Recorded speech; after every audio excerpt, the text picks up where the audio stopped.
What I've noticed personally is a lot of times source B, for some reason, on most of the packets that I look through, tends to be really challenging. I'm observing Whether Miss it's like a Ligator's language thing AP or it's just seminar not really class at supporting Central the Park argument. East High School That in is East my Harlem. observation. So number two is probably the most important thing. This is not what did the author argue. This is what argument are you making, right? They're So reviewing even though sources to maybe prepare for the test that's something coming has next week. moved, Some like students rub their what foreheads in argument are stress, you while others arguing? stare at their desks.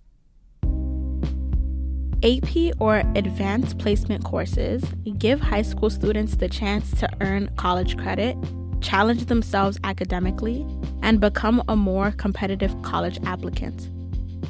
AP Seminar requires students to think critically, collaborate, and research real-world topics and issues.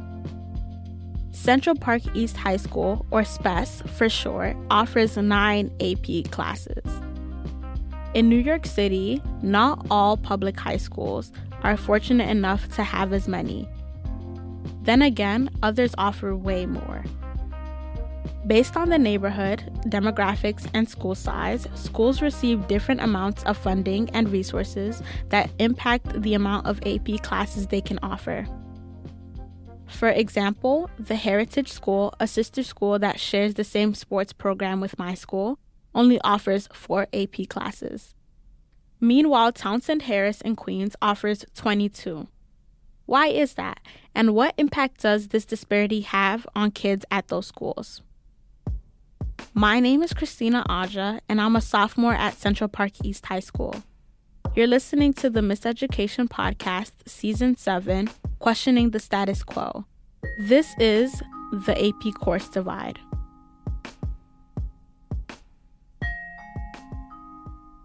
Many students want to take AP courses, but the truth is, some schools just don't have the resources to provide them. So it's a school-wide effort. It's not any one thing. It's really looking at administratively sort of the programming aspect of it, the funding aspect of it, the teacher resource and training aspect of it, and then obviously having students that are really engaged and motivated academically. That's Myra Segura, my assistant principal at Central Park East High School. AP classes are attractive to schools because they offer a standardized, rigorous curriculum that builds academic endurance.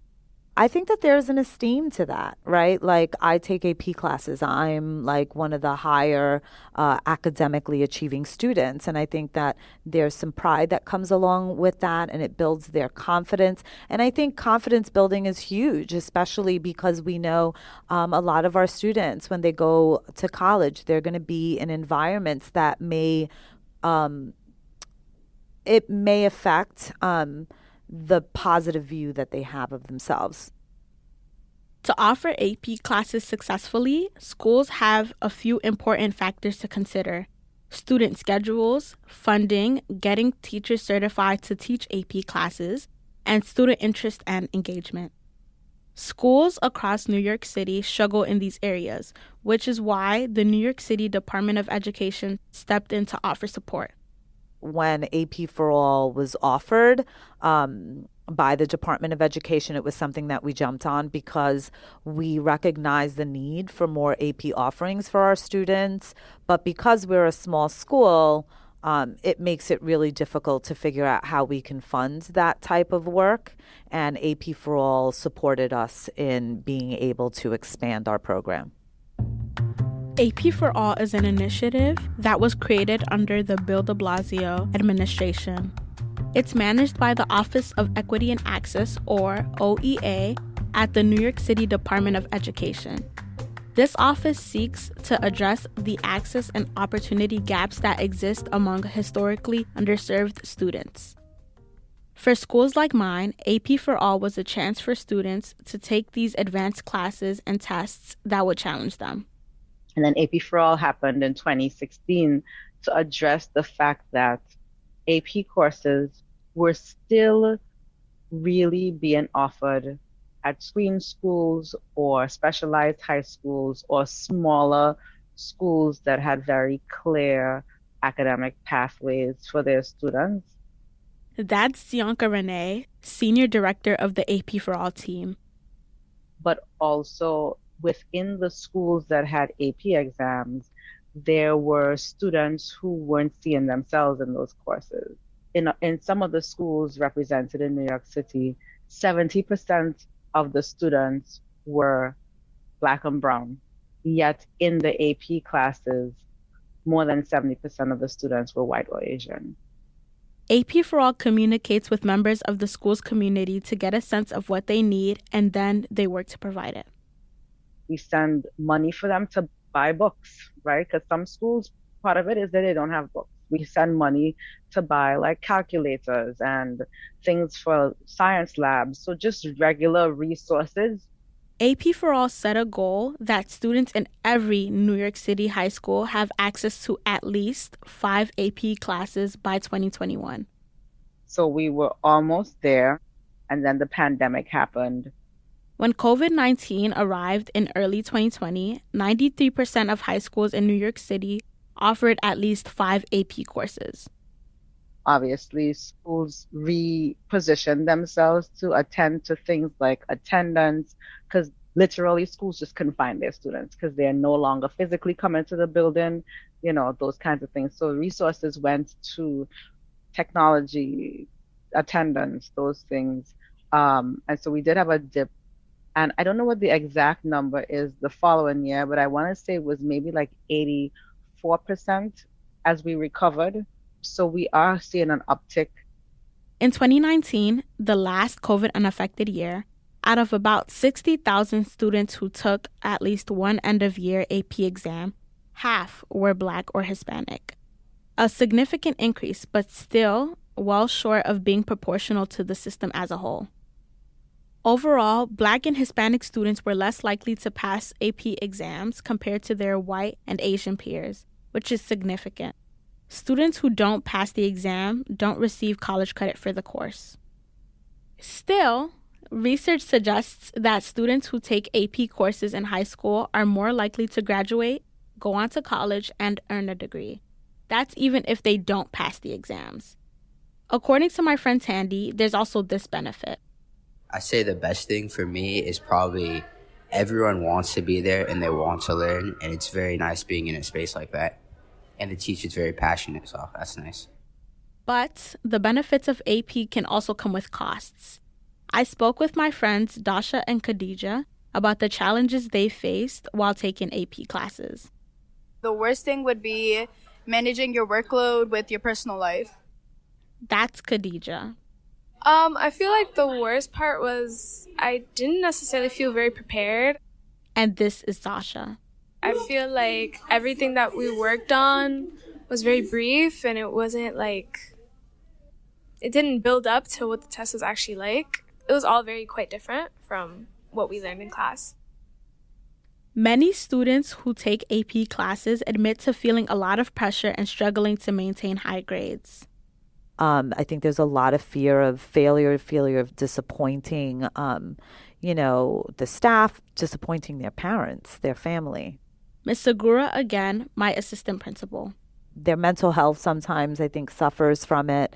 Just the anxiety of performing at, top level, the coursework, fitting that all in. Usually a lot of these kids also do academic enrichment programs after school and on the weekends, or sports, other extracurriculars. So they're fitting in a lot in very few hours, and it's exhausting mentally, physically, emotionally. I continued thinking about AP for All and the communities it serves, the pressure students face. But that's just it. Who does it serve? And who was it initially created for? From the beginning, AP courses were created to serve a special group of students, high-achieving, typically white, at elite high schools. During the Cold War era in the 1950s, when tensions between the United States and the Soviet Union were high, there was a growing concern that American students were falling behind their Soviet counterparts. In response, the Advanced Placement or AP program emerged. Its primary goal was to provide American high school students with a competitive edge. Specifically, it aimed to give high-achieving students attending top high schools the opportunity to excel academically and serve as a motivation for them to continue working hard. These students were already on a path to attend elite universities, and the AP program aimed to enhance their educational journey. David A. Dudley, the director of the AP program at the time, stated, "The basic philosophy of the advanced placement program is simply that all students are not created equal." AP for All's mission of expanding access and achieving equity is a stark contrast to this statement. And while it's a great goal to have, the reality is that students are coming from different places and might need supports that are at odds with the rigors of an AP curriculum. I spoke to Terry Ann Samuel, the Senior Director for Instruction with the AP for All team. We seek to have conversations with the administration, principal, assistant principal, sometimes district representatives, to talk about why or what are the reasons why a student may or may not be in an AP class. One of the other things that we do once a school does offer an AP class is it's not enough just to offer the class and the student is not meaningfully prepared to be successful in that class. If teachers and administrators are aware that many students and their parents want to participate in AP classes, yet they aren't academically ready for them, one potential solution that schools are trying is pre-AP courses that help prepare freshmen and sophomores for rigorous AP coursework. Having pre-classes gives students a sample of what they can expect from an AP class and can give administrators an idea of the performance they will see from students and teachers if AP classes are added. Look, at the end of the day, the inequity in AP course access is a symptom of much deeper issues, and Dianca Renee from the AP for All team understands that. The segregation in our schools, it's a thing that we have to think through and fix in the school system, but I don't know that AP can solve that problem, because it's who can live where, health issues, all job issues, like all of those other pieces are factors into the disparities that also come up. And, the history of race and class in America, that's also something. And so our little corner of the world, for us, we want minimally in high schools for students to be able to take classes that they want to take, and for people to see them as, you can do this, not just if you try harder, but if, like Terry Ann said earlier, if we support you in the way you need to be supported in order for you to be successful. In an equitable education system, there wouldn't be a need for AP for All, because all students would be given the same opportunities to learn and succeed. But that's not the world we live in, and AP for All is doing what it can to support schools like mine in leveling the playing field. As for me, I'm finishing my sophomore year, and as I look ahead to next year, I will be taking 3 AP classes. I am both excited and scared for the challenges that I will face, but I know I will overcome them in order to prepare for college. This episode was reported by me, Christina Aja, with production and editing support from Alexis Hott, Esther Alatiche, Sabrina Duquesne, Mira Gordon, and Taylor McGraw. Music from Blue Dot Sessions. Special thanks to Ray Rodriguez and Gimlet Media, as well as Hindenburg Systems. The Miseducation podcast is a program of The Bell. Our work is made possible in part by the Pinkerton Foundation, the Summerfield Foundation, and FJC. You can learn more about our work and find all past episodes at bellvoices.org.